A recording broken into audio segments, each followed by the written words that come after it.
येतील।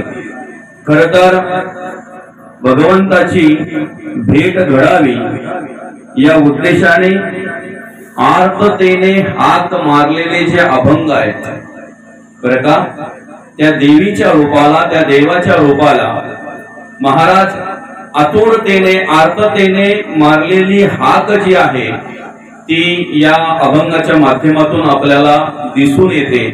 खऱ्या अर्थाने जगद्गुरु तुकोबा या ठिकाणी त्या देवीला हाक मारत असताना, त्या देवीचा धावा करत असताना म्हणतात, धाव घाली आई आता पाहतीस काही, धीर नाही माझे पोटी झालो वियोगे हिमपोटी, करावे शीतळ बहु झाली हळहळ, तुका म्हणे डोई कई ठेवीन हे पायी।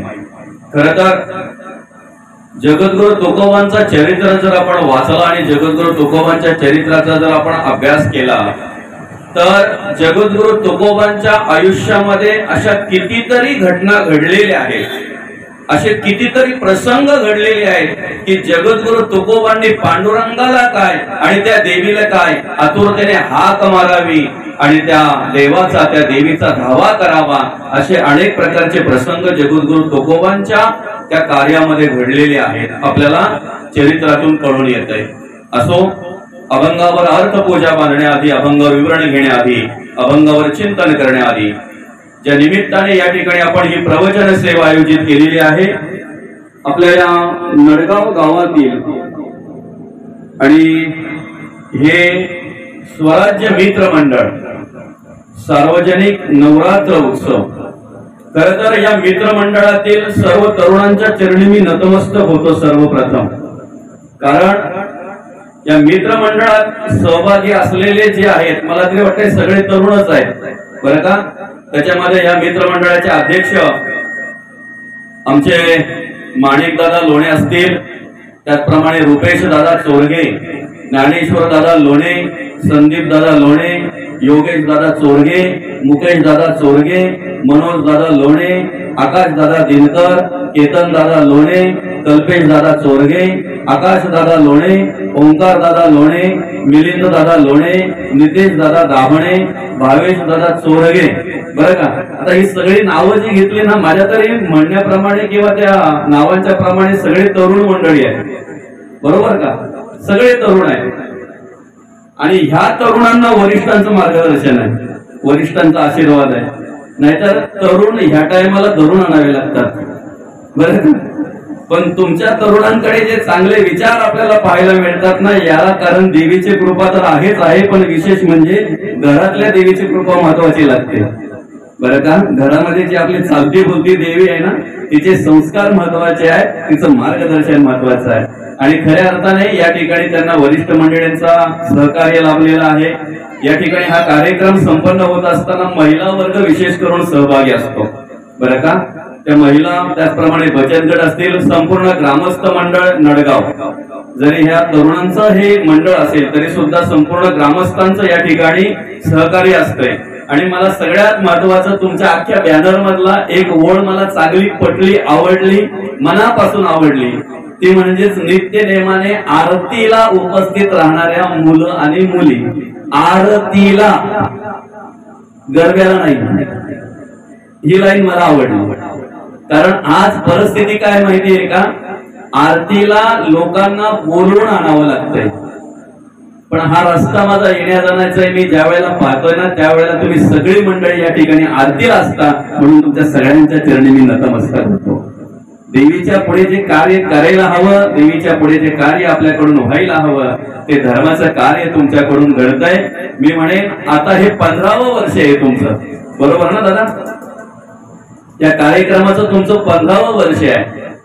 पण खरं सांगू का, तुमच्या वरिष्ठांचा जर आशीर्वाद असेल ना, घरातल्यांचा, गावातल्यांचा, वरिष्ठांचा जर मार्गदर्शन जर असेल तर मी या ठिकाणी देवीच्या चरणी प्रार्थना करतो की चंद्र सूर्य असेपर्यंत या ठिकाणी हा कार्यक्रम अशाच प्रकारे संपन्न व्हावा, काही वर्ष नाही, चंद्र सूर्य असेपर्यंत, आणि तो राहील ना। फक्त त्यासाठी आपला द्वेष, मत्सर, तिरस्कार, मान, अपमान या सगळ्या गोष्टी बाजूला ठेवायच्या बरं का। मला नारळ दिला नाही, मला शाल दिली नाही, माझं नाव घेतलं नाही, माझं बॅनरवर नाव नाही, मला कोणी विचारत नाही, मला कोणी पुढे घेत नाही, या सगळ्या गोष्टी बाजूला ठेवायच्या कारण का माहितीये का, धर्माचं कार्य जर आपल्याला करायचं आहे ना, देवाचं कार्य जर आपल्याला करायचं आहे ना, तर ज्या मार्गाने जगद्गुरु तुकोबा गेले त्या मार्गाने आपल्याला जाता आलं पाहिजे. ज्या मार्गाने माऊली ज्ञानोबा गेले त्या मार्गाने आपल्याला जाता आलं पाहिजे. खरं तर देवाचं, देशाचं आणि धर्माचं कार्य करत असताना संतांनी मान अपमानाचा विचार कधीच केला नाही, कधीच नाही केला. सुख दुःखाचा विचार कधीच केला नाही. जय पराजयाचा विचार कधीच केला नाही. फक्त त्यांनी एकच ध्येय ठेवला की मला जे देवाचं कार्य करायचंय, मला जे धर्माचं कार्य करायचंय, ते धर्माचं आणि देवाचं कार्य माझ्याकडून घडायला हवं, एवढाच उद्देश फक्त ठेवला आणि त्यांनी आपली वाटचाल काय केली, चालू केली. प्रस्तुत अभंगातून या ठिकाणी जगद्गुरु तुकोबा देवीला हाक मारतायत. हाक मारताना किती आतुरतेने, बरं का, किती आर्ततेने हाक मारतायत. त्या हाकेवरूनच आपल्याला समजतंय, धाव घाली आई आता पाहतीस काही.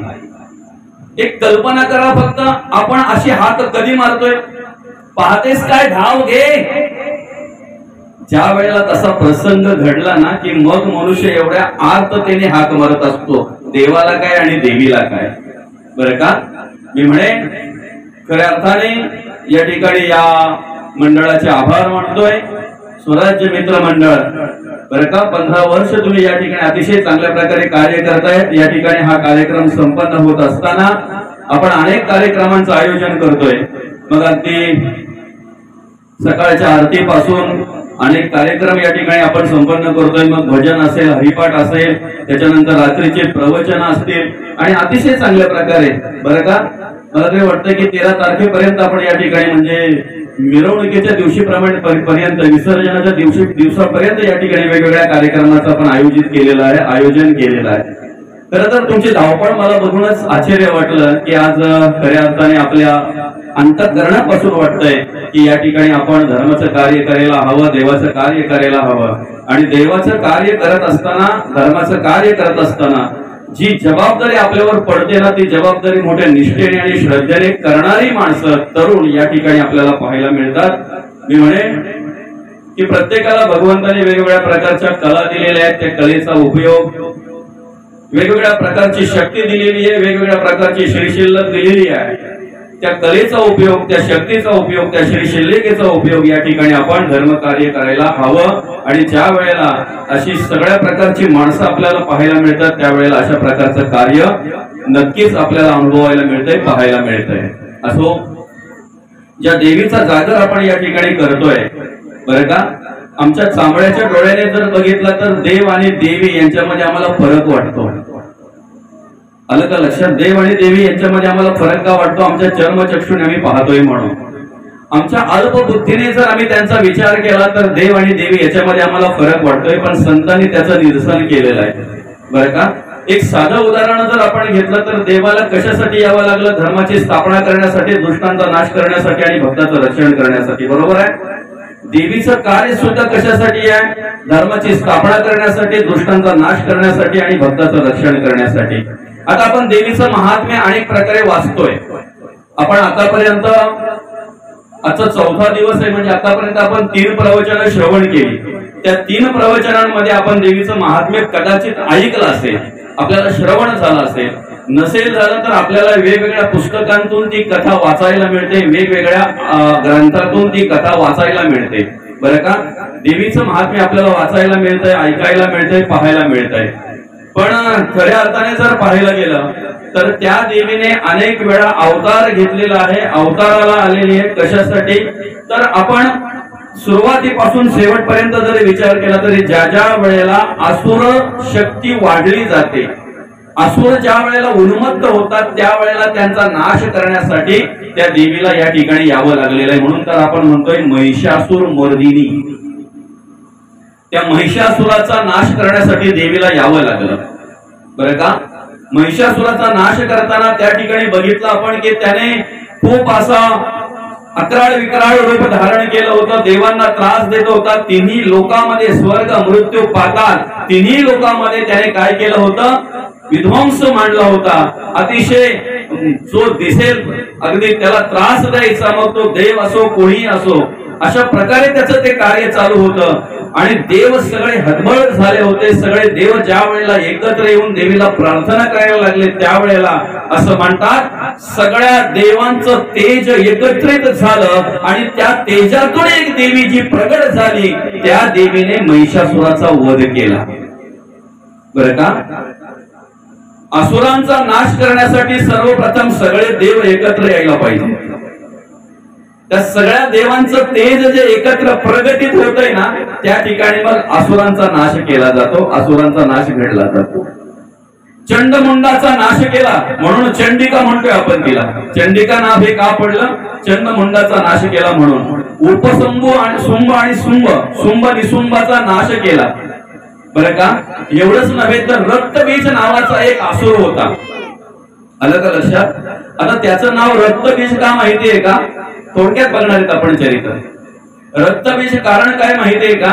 तर त्याला मारताना ज्या वेळेला त्याच्या जिथे जिथे वार व्हायचा ना, छेद व्हायचा ना, त्याच्या अंगातून जेव्हा रक्त पडायचं त्या प्रत्येक रक्ताच्या थेंबातून एक एक दुसरा असुर तयार व्हायचा. समजतंय ना? म्हणून त्याचं नाव काय होतं? रक्तबीज. समजतंय ना तुम्हाला? रक्तबीज हे नाव का पडलं? त्याला मारताना त्याचं रक्त पडलं की प्रत्येक थेंबातून एक असुर दुसरा राक्षस तयार व्हायचा. म्हणून देवीने काय केलं? पहिलं त्याचं रक्त शोषण करून घेतलं, त्याला ठार केलं, त्याच्या बरोबर असलेले आपोआप पळून गेले. असो, चला ठीक आहे. आता मला सांगा, हे असुर त्याच वेळेला होते का आज पण आहेत? महिषासुर त्याच वेळेला होता का आज पण आहे? चंडमुंड त्याच वेळेला होते का आज पण आहे? सुंभ निसुंभ त्याच वेळेला होते का आज पण आहे? रक्तबीज ज्याच्या रक्ताच्या थेंबातून प्रत्येक एक असुर तयार व्हायचा तो रक्तबीज त्याच वेळेला होता का आज पण आहे? आता साधं उदाहरण आहे. चला, या ठिकाणी वृद्ध माणसं कमी आहेत. माझे बाबा या ठिकाणी बसलेत, दादा या ठिकाणी बसलेत, बरं का, आजी वगैरे या ठिकाणी आहे. मी तुम्हाला विचारतोय, तुमच्या गावामध्ये तुमच्या लहानपणी तुम्हाला माहिती असेल आपल्या या नडगाव मध्ये व्यसनी माणसं किती होती? बोटावर मोजण्या एवढी. बरोबर आहे?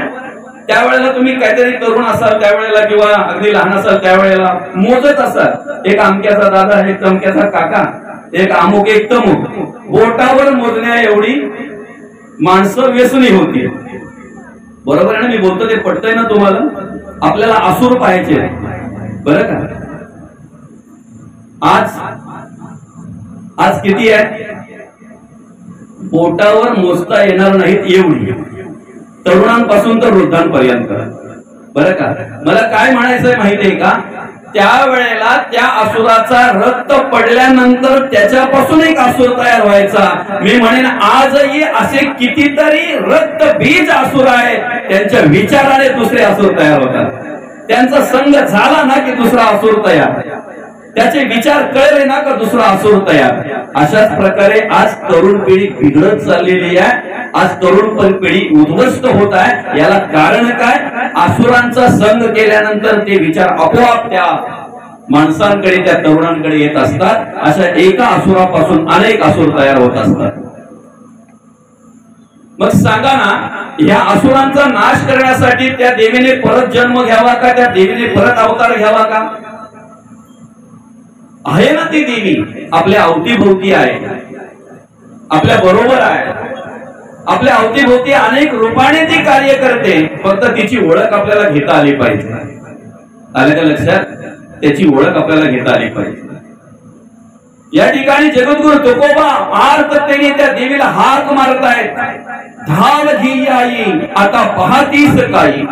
काहीतरी घडल्याशिवाय हाक मारतायत का? जे पाहायला मिळायला नको ते पाहायला समोर लागल्यानंतर, ते दृश्य आम्हाला दिसल्यानंतर आम्हाला देवाची, आम्हाला महापुरुषांची आठवण होते, आम्हाला संतांची आठवण होते की खऱ्या अर्थाने आज संतांची गरज आहे, संतांच्या विचाराची गरज आहे. त्याचप्रमाणे काहीतरी घडलं असेल ना. आता बघा, असं म्हणतात की जगद्गुरु तुकोबा ज्या वेळेला देवाच्या भजनामध्ये रममाण असायचे, देवाच्या नामस्मरणामध्ये रममाण असायचे, बरं का, त्याच वेळेला त्याच गावातील एक माणूस जगद्गुरु तुकोबांचा संघ झाला आणि जगद्गुरु तुकोबांच्याच प्रमाणे देवाच्या नामस्मरणामध्ये देवाच्या स्तमनामध्ये रममाण व्हायला लागला। जवळजवळ सारखीच अवस्था व्हायला आली जगद्गुरु तुकोबांची आणि त्याची। आता आधीच जगद्गुरु तुकोबांना लोक काय म्हणायचे? शहाणा म्हणायचे की वेडे म्हणायचे? मला तुमच्याकडून ऐकायचं आहे। जगद्गुरु तुकोबांना तुकोबा कार्य करत असताना लोक वेडे म्हणायचे, वेडा तुक्या, बरोबर आहे की नाही? सांगू का तुम्हाला, आम्ही सुद्धा जो हा परमार्थ करतोय ना, आम्ही सुद्धा हे जे काही सर्व कार्य करतोय ना, हे त्यासाठीच करतोय की जे वेळ आम्हाला जगद्गुरु तुकोबांना लागलं होतं ना, ते वेळ आम्हाला कधी लागतंय आणि ज्या दिवशी ते वेळ आम्हाला लागेल ना, त्या दिवशी आमच्या जीवनाचं सार्थक झालं असं आम्ही समजू। समजतंय? जे पांडुरंग परमात्म्याचं वेळ जगद्गुरु तुकोबांना लागलं होतं ना, ते वेळ ज्या दिवशी आम्हाला लागेल ना, आम्ही म्हणू आमच्या जीवनाचं सार्थक झालं, फक्त ते वेळ लागलं पाहिजे। आता अशी अवस्था असताना कुठल्या बाईला बरं वाटणार आहे? एकतर जगद्गुरु तुकोबांना लोक वेडे म्हणतायत ना, तिचा नवरा पण वेडा होत चाललेला आहे, पण आता करायचं कसं काय? समजून तर चालत नाही, सांगून तर ऐकत नाही। मग तिने काय केलं? तिच्या नवऱ्याला सांगितलं जगद्गुरु तुकोबांना आपल्याकडे एक दिवस तरी बोलवा, बरं का? आणि जगद्गुरु तुकोबांना बोलावलं। बोलावल्यानंतर जगद्गुरु तुकोबा आले, पण असं म्हणतात की ज्या वेळेला त्या ठिकाणी आल्यानंतर पाहुणचार केला आणि आंघोळीची वेळ झाल्यानंतर जगद्गुरु तुकोबांना जे आंघोळीसाठी पाणी दिलं ना, ते पाणी उकळलेलं होतं, बरं का? एक चरित्रामध्ये वर्णन आहे ते, आपण तात्पुरतं फक्त चरित्र पाहणार आहोत, बरं का? असं म्हणतात की उकळलेलं पाणी ज्या वेळेला जगद्गुरु तुकोबांनी अंगावर घेतलं, त्यावेळेला अंगाची लाही लाही व्हायला लागली, अंगाला चटके बसले, अंग भाजलं गेलं आणि मग जगद्गुरु तुकोबा आईला हाक मारतायत, काय? धाव घेई आई आता पाहतीस काही, धीर नाही माझे पोटी झालो वियोग हिंपोटी। काय म्हणतात? करावे शीतल बहु झाली हळहळ, तुका म्हणे डोई काही ठेवी नाही पायी। अर्थात जगद्गुरु तुकोबांच्या आयुष्यामध्ये जगद्गुरु तुकोबा कार्य करत असताना अशा अनेक प्रसंग घडलेले आहेत की त्या वेळेला जगद्गुरु तुकोबांनी त्या देवाला, त्या देवीला आर्ततेने हाक मारावी। बरं, देवामध्ये आणि देवीमध्ये फरक नाही, कारण त्या फरकाचं निरसन केलेलं आहे। पांडुरंग परमात्म्याला हाक मारताना कुठेतरी आम्हाला अशी जाणीव आहे, असं ऐकायला मिळतंय, विठाई गिठाई माझे केट नाही कान्हाई। ऐकतो आपण पांडुरंग परमात्म्याची एक आरती गात असताना त्या आरतीमध्ये आपण बोलतोय, येई हो विठ्ठले माझे माऊली। बरोबर आहे? तिचं वर्णन करताना आपण काय म्हणतोय? निडलावरी कर ठेवून वाट मी पाहिजे। आलं का लक्षात? एवढंच नाही तर आम्ही काकड्यामध्ये सुद्धा म्हणतोय देवीला, अर्थातच त्या विठोबांना प्रार्थना करतोय, त्या विठोबांचं स्तवन करतोय, येग येग विठाबाई माझी पंढरीची आई, भीमा आणि चंद्रभागा तुझ्या चरणीच्या गंगा। आलं का लक्षात? अर्थात ज्या ज्या वेळेला देवाला सगुण रूपामध्ये कार्य करावं लागलेलं आहे, त्यावेळेला त्या वेळेला देवीचं रूप काय आणि देवाचं रूप काय, दोन्ही रूप सारखीच आहे, दोघांचं कार्य सारखंच आहे। देव सुद्धा अनेक अवतार घेतलं, कशासाठी? भक्ताचं रक्षण करण्यासाठी, दुष्टांचा नाश करण्यासाठी आणि धर्माची स्थापना करण्यासाठी। इकडे देवीने सुद्धा अनेक रूपामध्ये देवी आलेली आहे, भक्ताचं रक्षण करण्यासाठी, दुष्टांचा नाश करण्यासाठी आणि धर्माची स्थापना करण्यासाठी, म्हणून दोन्ही मध्ये फरक नाही, बरं का? सृष्टीची निर्मिती करायचा ज्या वेळेला परब्रह्माने विचार केला ना, त्यावेळेला असं म्हणतात, मुख्य परब्रह्मापासून डाव्या अंगापासून उजव्या अंगापासून एक ब्रह्मा आणि विष्णू आणि मध्य भागापासून रुद्र तयार केला आणि त्या तिघांनाही कामं वाटून दिली। काय? उत्पत्ती करायचं काम दिलं ब्रह्माकडे, प्रतिपालन काम करण्याचं काम दिलं विष्णूकडे आणि संहार करण्याचं काम दिलं रुद्राकडे। पण ज्या वेळेला कार्य करायची वेळ आली त्यावेळेला त्यांना जाणीव झाली की शक्तीशिवाय मायेशिवाय पुढची उत्पत्ती करता येणार नाही. मला सांगा, एक पुरुष संसार करू शकतो का? पुरुष जर असेल एकटा तर तो संसार करू शकतो? नाही करू शकत. बरं, मग दोन पुरुष एकत्र आले तर संसार करू शकतात? नाही करू शकत. एक महिला संसार करू शकते? दोन महिला एकत्र आल्या तर नाही. महिला म्हणजेच पती आणि पत्नी हे दोघे असले तर संसार करू शकतात. तसं ह्या सृष्टीची रचना करताना हा नियम तेव्हापासूनच आहे. अर्थात शक्तीची निर्मिती केली, आदिशक्तीची निर्मिती केली, महामायेची निर्मिती केली आणि मग त्या महामायेपासून अर्थात मूळ पुरुष मूळ माया, त्या मूळ मायेपासून गुणमाया निर्माण केली. सत्व गुण, रजगुण आणि तमगुण या गुणमायेपासून पंचभूत निर्माण केली. पृथ्वी, आप, तेज, वायू आणि आकाश या पंचभूतांवर वावरण्यासाठी चार खाणी निर्माण केल्या. श्वेदज, अंडज, जालज आणि उद्भिद या चारही खाण्यांचा विस्तार म्हणजे 84 लक्ष जीव एवढी. जो आपल्याला सगळा विस्तार दिसतोय की नाही, तो सगळा हा 84 लक्ष जीवयोनीचा विस्तार या चार खाणीतून निर्माण झालेला आहे. अर्थातच ह्याच देवीपासून संपूर्ण सृष्टीची निर्मिती आहे. बरं का? मग ती देवी याच्या आधी अनेक रूपाने आलेली आहे, अनेक रूपाने. बरं का? दुर्गा म्हणून तीच आली, महालक्ष्मी म्हणून तीच आली, सरस्वती म्हणून तीच आली, चंडिका म्हणून तीच आली, कालिका म्हणून तीच आली. अनेक देवीची रूप आहे. आज आपण नवरात्र उत्सव या ठिकाणी साजरा करत असताना पहिल्या दिवसापासून तर 9व्या दिवसापर्यंत प्रत्येक दिवसाला देवीने वेगवेगळ्या प्रकारचं रूप धारण केलेलं आहे, वेगवेगळ्या प्रकारच्या असुराचा नाश केलेला आहे. मला सांगा, 9 दिवस नवरात्र आपण हा उत्सव का साजरा करतो? तर त्या देवीने नवरात्र 9 दिवस असुरांचा नाश करण्यासाठी काय केलं? काय केलं? युद्ध केलं. बरोबर आहे ना? मी म्हणतो की समजते ना तुम्हाला? काय केलं देवीने? युद्ध केलं. मग मला सांगा, युद्ध करत असताना सर्व अंग त्या देवीचं रक्तामध्ये माखलेलं होतं, भरलेलं होतं. बरोबर आहे ना? युद्ध करत असताना सर्व अंग त्या देवीचं रक्तामध्ये माखलेलं होतं, रक्तबंबाळ झालेलं होतं. अशा प्रकारचं वर्णन आहे की ज्या वेळेला युद्ध व्हायचं ना, त्यावेळेला असुरांच्या रक्ताचे पाठचे पाठ व्हायचे, अशा ओळ्याच्या ओळ्या व्हायच्या, मांसाचा असे खच पडलेले असायचे त्या ठिकाणी. अशा प्रकारे ते वर्णन आहे. मग मला सांगा ना, जर 9 दिवस 9 रात्र जर ह्या देवीने असुरांचा नाश करण्यासाठी जर युद्ध केलं, तर वेगवेगळ्या रंगाच्या साड्या बदलायला वेळ मिळाला कधी बरं?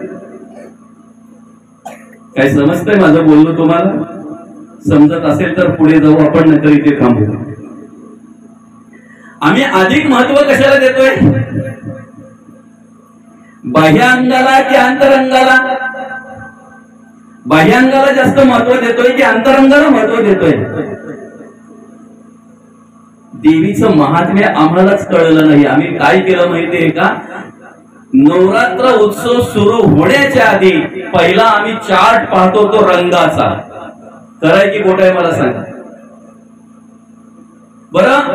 आपल्या घरी त्या रंगाची साडी असेल, आपल्या घरी त्या रंगाचं लुगडं असेल, आपल्या घरी त्या रंगाचे कपडे असतील, वस्त्र असतील, आपण परिधान करावे ना, आपण घालावे ना.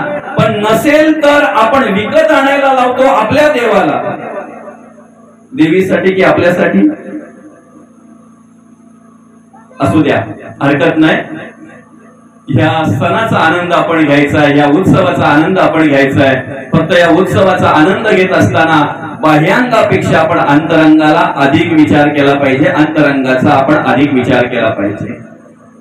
मग ती देवी आमच्या घरामध्ये वेगवेगळ्या रूपाने कार्य करते. ती देवी आमच्या घरामध्ये आमच्या अवतीभोवती वेगवेगळ्या रूपाने कार्य करते. साधं उदाहरण बघा, कधीतरी आम्ही आजारी पडलो आणि एखाद्या हॉस्पिटलमध्ये जर आम्हाला नेलं, आम्हाला जर अशक्तपणा आला असेल, आमच्या अंगात जर रक्त कमी झालं असेल, तर 200 ml ची बाटली जास्तीत जास्त असते ती. बरोबर आहे का? आपल्याला जे रक्त भरलं जाते ती बाटली किती असते? जास्तीत जास्त 200-250 ml. किती पैसे मोजावे लागतात ना, ज्याच्यावर वेळ आली त्याला विचारा काय काय धावपळ करावी लागते. असं म्हणतात ज्याला जे रक्त हवं असेल ना पहिले त्या रक्ताचा गट बघितला जातो. त्या रक्त गटाला जो गट मॅच होत असेल तोच रक्त त्या ठिकाणी दिला जातो. बरोबर आहे ना. कधीतरी आम्ही आजारी झाल्यानंतर जर समजा आम्हाला श्वास घ्यायला जर त्रास व्हायला लागला तर त्यावेळेला आम्हाला व्हेंटिलेटर लावला जातो. बरोबर आहे का. व्हेंटिलेटरच म्हणतात त्याला.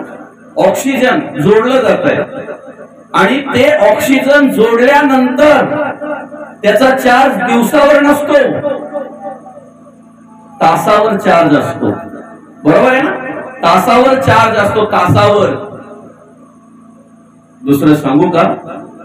कधीतरी तुम्हाला कंटाळा आला आणि तुम्हाला जर समजा खडोलीमध्ये राहायला गेले तर पहिले त्या ठिकाणी राहायला जायच्या आधी जी आपण रूम पाहतोय ना, जी आपण खोली पाहतोय ना, जो आपण फ्लॅट पाहतोय ना, पहिले त्या ठिकाणी डिपॉझिट द्यावी लागते, भाडं द्यावं लागतंय. त्यावेळेला आपल्याला राहायला जागा मिळते. ह्या देवीचं जे आम्ही महात्म्य वर्णन करतोय ना, ह्या देवीची आज आम्ही पूजा करतोय, सेवा करतोय, ज्या देवीचं आम्ही आज नामस्मरण करतोय, मी म्हणेन ह्या देवीचं दर्शन आम्हाला ज्या देवीच्या गुणे होतंय, या जगामध्ये आम्ही ज्या देवीच्या गुणे आलो, या जगामध्ये अनुभवतोय, जगतोय, वागतोय, कार्य करण्यासाठी ज्या देवीने आम्हाला सामर्थ्य दिलं, बळ दिलं. सांगा ना, आम्ही आमच्या आईच्या गर्भात असताना एकही थेंब आमच्या शरीरात नसताना सुद्धा आमच्या शरीरामध्ये रक्त आलं कुठून बरं. आमच्या शरीरामध्ये रक्त दिलं कोणी बरं. नवही द्वार बुजलेली असताना, आम्हाला ऑक्सिजनची गरज असताना सुद्धा, आम्हाला श्वास घेता येत नसताना सुद्धा ऑक्सिजन नालेच्या वाटून आम्हाला दिलं कोणी. अरे 2-4 महिने जर आम्हाला कुठे राहायचं असेल तर पहिले डिपॉझिट द्यावी लागते. ज्या घरात राहायचं त्या घराचं भाडं द्यावं लागतंय. जिने आम्हाला 9 महिने 9 दिवस अंतःकरणामध्ये उदरामध्ये वाढवलं. एवढंच नाही, त्या बाळाला जन्म देताना स्वतःच्या प्राणाचा विचार नाही केला, स्वतःच्या जीवाचा विचार नाही केला. आपल्या स्वतःवर प्रेम कमी केलं, बाळावर प्रेम जास्त केलं. आणि त्या बाळाला या जगामध्ये जन्म देताना, या जगामध्ये आणताना ज्या माऊलीने स्वतःच्या जीवाचा विचार न करता आम्हाला या जगामध्ये जन्म दिला ना, ती जन्म देणारी माता आम्हाला या जगातली सगळ्यात श्रेष्ठ देवी आहे. ज्या वेळेला त्या देवीची ओळख आम्हाला होईल ना, त्यावेळेला या मखरातल्या देवीची कृपा आमच्यावर झाल्याशिवाय राहणार नाही. सांगू का. ज्या देवीने आम्हाला 9 महिने 9 दिवस राहायला जागा दिली, एकही रक्ताचं थेंब आमच्या शरीरामध्ये नसताना जिने स्वतःचं रक्त आम्हाला दिलं, स्वतः श्वास घेऊन अर्धा श्वास आम्हाला दिला, जे स्वतः काही खायचं ना त्यातलं अर्ध आम्हाला नाले वाटून द्यायची. एवढंच नाही, या जगामध्ये आम्हाला येण्यासाठी, जन्म होण्यासाठी स्वतःच्या जीवाचा विचार न करणारी ती माता, आज त्याच मातेला, त्याच देवीला ज्या वेळेला आम्ही वृद्धाश्रमात ठेवतोय ना, ही अवस्था पाहून जगद्गुरु तुकोबा त्या देवीला प्रार्थना करतात, धाव घेई देवी, धाव घेई आई. आई आता धावगा, ही खऱ्या अर्थाने तुझी गरज आहे, तुझी गरज आहे. तीच देवी आमच्या अवतीभोवती कार्य करते ना. ज्या दृष्टीने आम्ही आमच्या सख्या बहिणीकडे पाहतोय का, आम्हाला आमच्या गावातल्या, आमच्या शेजारच्या आम्हाला दिसणाऱ्या प्रत्येक आई बहिणी आमच्या बहिणीसारख्याच का दिसत नाहीत. त्या सुद्धा कोणाच्या रूपाने या ठिकाणी कार्य करतायत, कोणाच्या रूपाने कार्य करतायत. त्या आमच्या बहिणीकडे ज्याप्रमाणे आम्ही पाहतोय ना, मी म्हणेन त्याच प्रमाणे जर प्रत्येक आई बहिणीकडे जर आमची नजर गेली ना, आमची सख्खी बहीण म्हणून, तर आम्हाला उपवास करायची गरज लागणार नाही. त्या देवीची कृपा आमच्यावर झाल्याशिवाय राहणार नाही. हे तेवढंच सत्य आहे. आम्ही उपवास करतोय ना देवीचा, पण देवीचा उपवास करत असताना आमच्या घरातली भांडणं थांबत नाहीत ना. सकाळपासून संध्याकाळपर्यंत सासू सुनेची जी भांडणं आहेत ती आहेतच आहेत. खरं तर आम्ही अन्नाचा उपवास करतोय.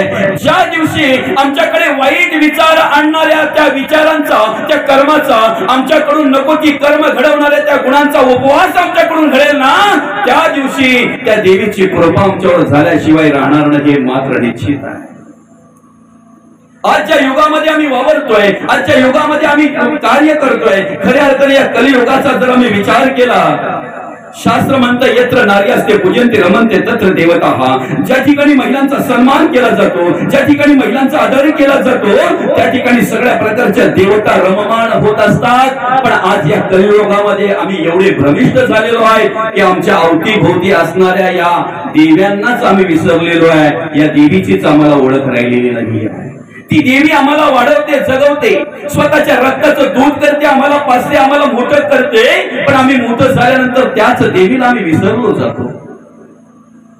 आम्ही या ठिकाणी वागत असताना आईची अपेक्षा करतोय, आम्हाला आई पाहिजे. आमच्या डोक्यावरून हात फिरवायला, मायेने हात फिरवायला, पाठीवरून हात फिरवायला आजी पाहिजे, मावशी पाहिजे, काकी पाहिजे, मामी पाहिजे, आम्हाला आत्या पाहिजे आम्हाला. पण कधीतरी कोणाच्या तरी पोटी मुलगी जन्माला आली तर आत्या, मामी, मावशी भेटणार आहे ना? सांगा ना. जर आपल्या आजोबांनी अर्थातच आईच्या वडिलांनी आईचा जन्म होण्याच्या आधी जर तपासणी करून मुलगी जन्माला येते म्हणून त्याच वेळेला जर तिला मारलं असतं तर आपला जन्म या जगामध्ये झाला असता का? झाला असता. म्हणून कधीतरी म्हणावं लागतंय की तो कौस परवडला. कदाचित तो कौस काय करायचा, जन्माला आलेल्या मुलांना मारायचा. पण आजची जर परिस्थिती पाहायला गेली तर आपल्या आत ती मुलगी म्हणून ती गर्भपात केलं जातंय, आपल्या आत त्या मुलीला मारलं जातंय. मग सांगा ना, या जगामध्ये मुलीच्या रूपाने येणाऱ्या त्या देवीला जर तुम्ही गर्भामध्येच मारता तर कुठल्या देवीची पूजा करताय तुम्ही, कुठल्या देवीचा उपवास करताय? तुम्हाला काय देवीचं महात्म्य कळलं सांगा ना? काय देवीचं महात्म्य कळलं? असं म्हटलं जात आहे, ज्या घरामध्ये मुलींचा आणि महिलांचा खळखळून असा आनंदात हसण्याचा आवाज येतोय ना, त्या घरामध्ये लक्ष्मी यायला तुम्हाला सुगंधी अगरबत्ती लावायची गरज लागणार नाही, गरज लागणार नाही. पण आज या कलियुगामध्ये वावरत असताना, जगत असताना, कार्य करत असताना मला नको ती कर्म पाहायला मिळतात रे, नको ती कर्म पाहायला मिळतात. त्यावेळेला त्या रावणाने सीतामाईंना निवडून फक्त अशोक वनामध्ये ठेवलं. पण आज गल्ली गल्ली मध्ये असणारा रावण, आज प्रत्येक गावागावामध्ये असलेला रावण, त्यांचा जर आम्ही विचार केला तर बघा ना काय परिस्थिती आहे आज, काय परिस्थिती आम्हाला या जगामध्ये पाहायला मिळते. एक साधं उदाहरण आहे. आमच्या बहिणीचं जर लग्न जमवायचं असेल ना, आमच्या मुलीचं जर लग्न जमवायचं असेल ना, तर आम्ही पहिले चारही बाजून चौकशी करतो. बरोबर आहे? कुठल्या बापाला असं वाटतंय की माझ्या मुलीला मी बेवड्याला द्यावं, एखाद्या पेटाड्याला द्यावं, एखादा उद्ध्वस्त झालेला असेल त्याला माझी मुलगी द्यावं असं कुठल्या बापाला वाटतंय? कधीतरी तशी वेळ आली तर बाप बोलतोय विहिरीत ढकलून देईन पण त्या घरात देणार नाही. काय वाटतंय त्याला? माझा जावई अर्थातच मुलीचा नवरा निर्व्यसनी असावा, भले गरीब का न होईना, 2 वेळच खायला मिळावं, पण ते आनंदात, सुखाने आणि समाधानाने खायला मिळावं, हे प्रत्येक बापाला आणि प्रत्येक भावाला वाटत असतंय. मग प्रत्येक आमच्या घरामध्ये मापट ओलांडून लक्ष्मीच्या रूपाने येणारी ती, देवीच्या रूपाने येणारी ती श्री, ती महिला कोणाची तरी बहीणच आहे ना, कोणाची तरी मुलगीच आहे ना. प्रत्येकाच्या आशा अपेक्षा सारख्याच असतात ना. मग का म्हणून आम्ही त्या ठिकाणी देवी म्हणून तिचा स्वीकार करत नाही, देवी म्हणून तिला पाहत नाही, पायातली वाहन पायी बरी म्हणून त्यासारखं का म्हणून आम्ही तिला वागवतोय? आम्ही उपवास करतोय अन्नाचा, पण ज्या गुणांचा उपवास करायला पाहिजे ना, ज्या कर्माचा उपवास करायला पाहिजे ना, ते आमच्याकडून उपवास घडत नाही. मी म्हणेन ज्या दिवशी प्रत्येक सासू आपल्या सुनेकडे पाहताना सून नसून माझी मुलगी म्हणून तिला सांभाळेल, आणि प्रत्येक सून आपल्या सासूकडे पाहताना आपली सासू नसून आपली प्रत्यक्ष आईच आहे या दृष्टीने पाहिल ना, मी म्हणेन त्यांना उपवास करायची गरज नाही. आपल्या सासूची जर सेवा आपल्याकडून घडत असेल, आपल्या आई वडिलांची सेवा जर आपल्याकडून घडत असेल ना, तर त्या देवीची कृपा आपल्यावर झाल्याशिवाय राहणार नाही. देवीची कृपा आपल्यावर झाल्याशिवाय राहणार नाही. आज कितीतरी माणसं या कलियुगामध्ये आम्हाला अशी पाहायला मिळतात की 9 महिने म्हणजे फक्त फळांवरच राहतात. आपला 9 दिवस फक्त दुधावरच राहतात, पायात चप्पल घालत नाहीत, एवढा कडक उपवास करतात. अरे करा ना, कोण म्हणते नका करू, पण अशा प्रकारचे उपवास करणाऱ्यांचे आई वडील आम्हाला वृद्धाश्रमात पाहायला मिळतात. बस सांगा ना, कुठल्या देवीचं जागर करताय तुम्ही? कुठल्या देवीचा उपवास करताय? कुठल्या देवीचा उपवास करताय तुम्ही? म्हणून ती देवी अनेक रूपाने या ठिकाणी आम्हाला पाहायला मिळते, पण त्या देवीचा अनादर ज्या ठिकाणी होतो ना, आज आम्हाला हिंसाचार, भ्रष्टाचार, अत्याचार का पाहायला मिळतो? हे असुर जे आहेत ना, ते पूर्वी बाहेर होते, आज आमच्या जवळ आहेत, आमच्या आत आहेत. कामाचा अतिरेक झाल्यानंतर काय होत आहे? अत्याचार होतोय. क्रोधाचा अतिरेक झाल्यानंतर काय होतोय? हिंसाचार होतोय. लोभाचा अतिरेक झाल्यानंतर काय होतोय? भ्रष्टाचार होतोय. कोणत्याही विषयाचा अतिरेक झाला की त्या ठिकाणी नको ती कर्म आम्हाला पाहायला मिळतात. खरं तर त्या असुरांचा नाश आम्हाला आता करायचा आहे, त्या असुरांचा नाश आम्हाला करायचा आहे, त्या असुरी वृत्तीचा नाश आम्हाला करायचा आहे. ज्या वेळेला अशा प्रकारची कर्म जगद्गुरु तुकोबा आपल्या डोळ्यासमोर पाहतात ना, हिंसाचार, भ्रष्टाचार आणि अत्याचार ज्या वेळेला जगद्गुरु तुकोबा आपल्या डोळ्यात देखत होताना पाहतात ना, त्यावेळेला ती दृश्य, ती कर्म पाहिल्यानंतर जगद्गुरु तुकोबा त्या देवीचा धावा करतायत आणि काय म्हणतायत? धाव खाली आई, आता पाहतीस काही. आता काय पाहतेस आई तू? आता तुला अवतार घ्यायला पाहिजे. खऱ्या अर्थाने आता तुला काय केलं पाहिजे? अवतार घेऊन ह्या चंडमुंडाचा वध केला पाहिजे, या महिषासुराचा वध केला पाहिजे. देवी माते, आज ह्या शुंभ आणि निशुंभ अशा वृत्तीचा वध केला पाहिजे, नाश केला पाहिजे. आणि त्यासाठी जगद्गुरु तुकोबा या ठिकाणी त्या देवीला विनंती करतायत, त्या देवीला आर्ततेने हाक मारतायत की हे कुठेतरी थांबलं पाहिजे, याला कुठेतरी फुल स्टॉप मिळाला पाहिजे. मग सांगा ना, ती देवी अनेक रूपाने आलेली आहे, अनेक रूपाने कार्य करते. खरं तर महालक्ष्मी म्हणून तीच आली, सरस्वती म्हणून तीच आली, दुर्गा म्हणून तीच आली, महाकाली म्हणून तीच आली, चंडिका म्हणून तीच आली, कालिका म्हणून तीच आली. अनेक रूपाने त्या ठिकाणी आम्ही त्या देवीचं दर्शन घेतोय. आपल्याकडे 3.5 शक्तीपीठ म्हटली जातात. त्यामध्ये एक आहे तुळजा भवानी तुळजापूरचं, दुसरं आहे कोल्हापूरची महालक्ष्मी, तिसरं आहे माहूरची रेणुका देवी आणि चौथं आहे अर्धशक्तीपीठ, ते म्हणजे सप्तशृंगीची वणीची सप्तशृंगी माता. आम्हाला ह्या सगळ्या सप्तशृंगी माता, ह्या सगळ्या देव्या माहिती आहेत, त्यांचं आम्ही भजन पूजन करतोय. खऱ्या अर्थाने या ठिकाणी आम्ही कार्य करत असताना पंचदेव आम्हाला म्हटलेले आहेत, महत्वाचे. देव अनेक आहेत आपले, पण पंचदेव महत्वाचे म्हटलेले आहेत. त्यामध्ये गणपती आहे एक, शक्ती आहे दुसरी, तिसरं विष्णू आहे, चौथा महादेव आहे आणि पाचवा सूर्यनारायण आहे. हे पंचदेव महत्वाचे म्हटलेले आहेत बरं का.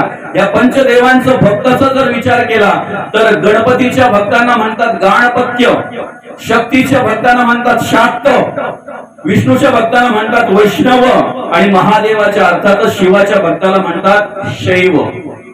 नावं जरी वेगळी असली तरी सर्वांचं कार्य मात्र एकच आहे. ते कार्य जर आम्हाला पाहायचं असेल तर आम्ही जगद्गुरु तुकोबांच्या पावलावर पाऊल ठेवून चाललो पाहिजे, आम्ही ज्ञानोबांच्या पावलावर पाऊल ठेवून चाललो पाहिजे, आम्ही संतांचा विचार केला पाहिजे. खरं तर आम्ही काय करतो? बाह्यांगाला जास्त महत्व देतोय, अंतरंगाला कमी देतोय. बाह्यांगाला जास्त महत्व देतोय. म्हणून या ठिकाणी मी सांगतोय, तुम्ही ज्या पद्धतीने ज्या दिवशी जो ड्रेस, जो वेश, जो रंग सांगितला असेल, त्याच रंगाच्या साड्या घातल्यानंतर, त्याच रंगाची लुगडी घातल्यानंतर, त्याच रंगाचे ड्रेस घातल्यानंतर, गणवेश घातल्यानंतर कदाचित आपल्या संस्कृतीचे दर्शन घडेल की नाही घडेल ते मला माहिती नाही, कारण रंगाचा अभ्यास माझा नाही बरं का. त्याच रंगाचे कपडे घातल्यानंतर आपल्या संस्कार आणि संस्कृतीचं दर्शन घडेल की नाही हे मला माहिती नाहीये. पण मला एवढं माहिती आहे की जर तुम्ही अंगभर वस्त्र जर घातलेत ना, अंगभर कपडे जर घातलेत ना, तर 100% आपल्या धर्माच्या, संस्कृतीचा आणि संस्कारांचा दर्शन झाल्याशिवाय राहणार नाही. आणि हेच देवीला आवडतंय, हेच देवीला आवडतंय. आज आम्ही या ठिकाणी कार्य करत असताना खऱ्या अर्थाने महिलेकडे जी पॉवर आहे, जी शक्ती आहे, जे सामर्थ्य आहे, मी म्हणेन पुरुषाकडे तेवढं सामर्थ्य नाहीये सामर्थ्य बरं का. कारण प्रत्येक वेळेला तिला पुढे केलेली आहे. राम सीता म्हणत नाही आपण, काय म्हणतो? सीताराम. कृष्ण राधा म्हणत नाही आपण, राधा कृष्ण. पार्वती परमेश्वर, उमा महेश्वर, सावित्री ब्रह्मा, लक्ष्मी नारायण, आई वडील. वडील आई नाही, आई वडील बरं का. किती सामर्थ्य आहे हिच्याकडे. या महिलेकडे, या श्रीकडे, या शक्तीकडे एवढं सामर्थ्य आहे की तिन्ही देवांची बालकं करण्याचं सामर्थ्य या महिलेकडे आहे. आपण बोलतो ना, तिन्ही देव ही झाले बाले. कुठे? अनुसयाच्या आश्रमामध्ये झाले की नाही. पण कर्म जर चुकलेत ना, आमचे विचार जर चुकलेत ना, आमच्याकडून देवीचा जे जागर व्हायला पाहिजे, जो जर जागर झाला नाही, आमच्याकडून जी कर्म घडायला हवी, ज्या कर्माचा उपवास व्हायला हवा, ज्या विचारांचा उपवास व्हायला हवा, तो उपवास जर झाला नाही तर कुठेतरी आम्हाला गौतम ऋषींची भार्या अहिल्या पण शिलाहून पडताना पाहायला मिळते. बरं का? देवांचा अधिपती ज्याला म्हटलेला इंद्रदेव, त्याला सुद्धा कुठेतरी भगर पडताना आम्हाला ऐकायला मिळतंय. ते चित्र, ते चरित्र आम्हाला पाहायला मिळतंय, ऐकायला मिळतंय. अर्थात या देवीकडे, या श्रीकडे, या महिलेकडे एवढं सामर्थ्य आहे. तिचं स्तुती करत असताना, तिचं स्तवन करत असताना कुठेतरी असं म्हटलेलं आहे, तुझ्या कुशीतून इथे जन्मले राम कृष्ण बुद्धादी, थोर संत ज्ञानेश तुकोबा, पूज्य महात्मा गांधी, बसली साथी का स्वस्त भगिनी ठोकाता ललकारी, हे हिंद भूमीचे नारी, हे हिंद भूमीचे नारी. हिंदवी स्वराज्य संस्थापक राजेश्वर छत्रपती घडले, पण राष्ट्रमाता राजमाता मासाहेब जिजाऊ होत्या म्हणून. ज्ञानोबा कुठेही जन्माला येत नाहीत. माऊली ज्ञानोबा त्याच ठिकाणी जन्माला येतात ज्या ठिकाणी रुक्मिणी माता कार्य करत असतात, त्याच ठिकाणी माऊली ज्ञानोबा जन्माला येत असतात. मी म्हणेन, मुलांवर संस्कार करण्याची अधिक जबाबदारी ह्या महिलांवर आहे. पण आम्हाला कसं जगता वागता आलं पाहिजे, आम्हाला त्या पद्धतीने कार्य करता आलं पाहिजे. किती सामर्थ्य आहे या महिलेकडे. कानोपात्रा म्हणजे तीच देवी आली. त्रिदेव जननी जिला म्हणतात मुक्ताई, वेगळं रूप नाहीये, तीच आदिशक्ती आहे, तीच महामाया आहे. सणाबाईचा जर विचार केला तर तीच आदिशक्ती आहे, तीच महामाया आहे. पण आम्ही किती विचार करतोय बघा ना. त्रिदेव जननी त्या मुक्ताईला म्हटलेलं आहे. मुक्ताईला म्हटलेले त्रिदेव जननी म्हणजे तिन्ही देवांची आई, तिन्ही देवांना उपदेश करणारी. बरं का? एक म्हणजे 1400 वर्ष तपश्चर्या करणाऱ्या चांगदेवांना उपदेश करणारी मुक्ताई, अवघ्या 9व्या वर्षी उपदेश केलेला. कितव्या? वयाच्या 9व्या वर्षी 1400 वर्ष तपश्चर्या करणाऱ्या चांगदेवांना मुक्ताई उपदेश करते. आणि ती उपदेश करताना काय म्हणते? उलट सुलट माघारा गडिया फिरगोते खासी, भरला पूर मायेचा लोंढा वाहून या जासी, हे भव नदीचे पाणी रे गडिया मोठ ओढीते, भले भले पोहणारास उलथून पाडीते. सांगदेव, ज्ञानदेव ताटी लावून बसल्यानंतर त्या ज्ञानदेवांना ताटी उघडण्यासाठी मुक्ताई उपदेश करते. काम क्रोध मागे सारा, ताटी उघडा ज्ञानेश्वरा, ताटी उघडा ज्ञानेश्वरा. आणि खऱ्या अर्थाने त्यावेळेला जर ताटी उघडली नसती तर आज सर्वश्रेष्ठ ज्ञानेश्वरी ग्रंथ आम्हाला मिळाला नसता. तो उपदेश केला, ताटी उघडली म्हणून अमृत अनुभवासारखा ग्रंथ आम्हाला मिळाला, ज्ञानेश्वरी सारखा ग्रंथ मिळाला, चांगले 65 सारखा नवे हरिपाठासारखा ग्रंथ आम्हाला मिळाला. त्याला कारण मुक्ताईने केलेला उपदेश. सांगदेव, ज्ञानदेव आणि नामदेव. बरं का? निवृत्ती, ज्ञानदेव, स्वप्न आणि मुक्ताबाई ही चारही भावंड ज्या वेळेला पंढरपूर क्षेत्री गेली पांडुरंग परमात्म्याचं दर्शन घेण्यासाठी, पांडुरंग परमात्म्याचं दर्शन होण्याच्या आधी पहिली भेट झाली ती नामदेवाची. आणि नामदेवाची भेट झाल्याबरोबर विश्वगुरु निवृत्तीनाथा, निवृत्ती दादा म्हणजे विश्वाचे गुरु. बरं का? आज विश्वाला तारण्यासाठी, विश्वाचा उद्धार होण्यासाठी जी ज्ञानेश्वरी आहे, ती ज्ञानेश्वरी निर्माण करण्यासाठी स्फूर्ती, प्रेरणा ज्या श्री गुरूंकडून मिळाली, ते श्री गुरु म्हणजे निवृत्ती दादा. विश्वगुरु असताना सुद्धा त्या ठिकाणी नामदेव महाराजांना नमस्कार करतायत, पाया पडतायत नामदेव महाराजांच्या. बरं का? माऊली ज्ञानोबा नामदेवांच्या पाया पडतात, सोपान काका नामदेवांच्या पाया पडतात. आणि हे निहाळते मुक्ताई. मुक्ताई निहाळच बसलेली आहे. ते दृश्य पाहून मुक्ताईला विचित्र वाटलं. सांगू का? एखादा जर आपल्या पायाला वाकला ना तिथे पाया पडण्यासाठी, तर आपल्याकडे थोडी तरी नम्रता पाहिजे, आपले हात जोडले पाहिजेत किंवा कमीत कमी आतून नम्रता तरी दाखवली पाहिजे. आपल्यालाही त्याच्या पायाला हात लावता आला पाहिजे, नाही तर कमीत कमी हात तरी जोडता आले पाहिजे. हा नियम आहे बरं का. पण विश्वगुरू निवृत्ती दादा त्या ठिकाणी नमस्कार करतायत. नामदेव महाराज जरा सुद्धा काही दाखवत नाही नम्रतेचं, काही हात वगैरे जोडायचं ताट उभे आहेत. मौली ज्ञानोबा नमस्कार करतायत, नामदेव महाराज ताट उभे आहेत. सोपान काका नमस्कार करतायत, नामदेव महाराज ताट उभे आहेत. आणि यांनी तिघांनी नमस्कार करून झाल्यानंतर तिघांनाही वाटला का मुक्ताई नमस्कार करेल, पण मुक्ताई जरा सुद्धा जवळ पण गेली नाही. त्यावेळेला निवृत्ती दादा म्हणतायत, मुक्ताई हे मुक्ते, अगं तुला माहितीये का किती मोठा अधिकार आहे? ज्या पांडुरंग परमात्म्याचं दर्शन व्हावं, ज्या पांडुरंग परमात्म्याचा चरण स्पर्श व्हावा, ज्या पांडुरंगांचं चरण आपण डोळे भरून पहावेत म्हणून एवढ्या लांब इथपर्यंत आलोय की नाही, त्या पांडुरंग परमात्म्याच्या सतत जवळ असतात. हे पांडुरंग परमात्मा यांच्या हातून नैवेद्य स्वीकारतात. पांडुरंग परमात्म्याचे जवळचे भक्त आहेत. त्याच वेळेला मुक्ताई म्हणते, जयाच अखंड पांडुरंगाचा संग का अहंकार केला नाही. आणि केवळ ह्याच वाक्यामुळे विसोबांना शरण जावं लागलं. कारण त्याच वेळेला त्यांची परीक्षा घ्यायचं ठरवलं, कच्च कोण आणि पक्क कोण. गोरोबा काकांनी कच्च ठरवल्यानंतर ते रडत रडत अगदी ताणतणाव करत अगदी पांडुरंग परमात्म्याकडे आलेले आणि पांडुरंग परमात्म्याला विचारतायत, सगळे पक्के आणि मीच कच्चा कसा. त्यावेळेला पांडुरंग परमात्म्याने सांगितलं, दादा माझ्या सर्वत्र सर्व व्यापी अशा निर्गुण स्वरूपाची जर तुला ओळख घ्यायची असेल तर तुला श्री गुरूंना शरण जावं लागणार आहे. आणि म्हणून त्रिदेव जननी मुक्ताईला म्हटलेलं आहे. एक म्हणजे चांगदेव, ज्ञानदेव आणि नामदेव, तिन्ही देवांना उपदेश त्या मुक्ताईने केला. जनाई म्हणून तीच महामाया आदिशक्ती आली ना कार्याला.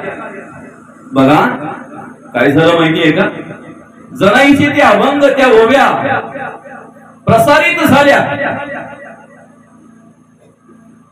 आणि आपल्या अनेक संतांपर्यंत पोहोचल्या. त्यापैकी कबीर महाराजांपर्यंत गेल्या. कबीर महाराजांनी त्या ओव्यांचा विचार केला, त्या अभंगाचा विचार केला आणि विचार करायला लागले, एवढी श्रेष्ठ रचना आहे, एवढी चांगली रचना आहे, एवढी उत्तम रचना आहे, आपण जनाईला भेटायला हवं, आपण जनाईचं दर्शन घ्यायला हवं, आपण जनाईला डोळ्यात पाहायला हवी, नक्की कोण आहे ती. आणि जनाईला भेटायच्या उद्देशाने कबीर महाराज पंढरपूर क्षेत्री आले. तिथे आल्यानंतर त्यांना कळलं की जनाई नामदेवाच्या घरी अमुक अमुक ठिकाणी गोवऱ्या थापण्याचं काम करते, गोवऱ्या बनवण्याचं काम करते. आणि जनाईला भेटण्यासाठी कबीर महाराज जे ठिकाण त्यांना सांगितलं त्या ठिकाणाच्या दिशेने निघाले.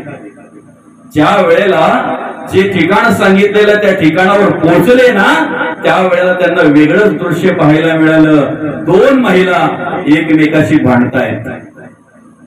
बरं का, त्या दोन्ही महिला एकमेकाशी भांडता भांडता काय काय बोलतायत ते त्यांचं त्यांनाच माहिती. पण कबीर महाराज बोलतात, हे ऐकायला नाही मिळेल तर बरं आहे, काय बोलतायत या, काय चाललंय यांचं.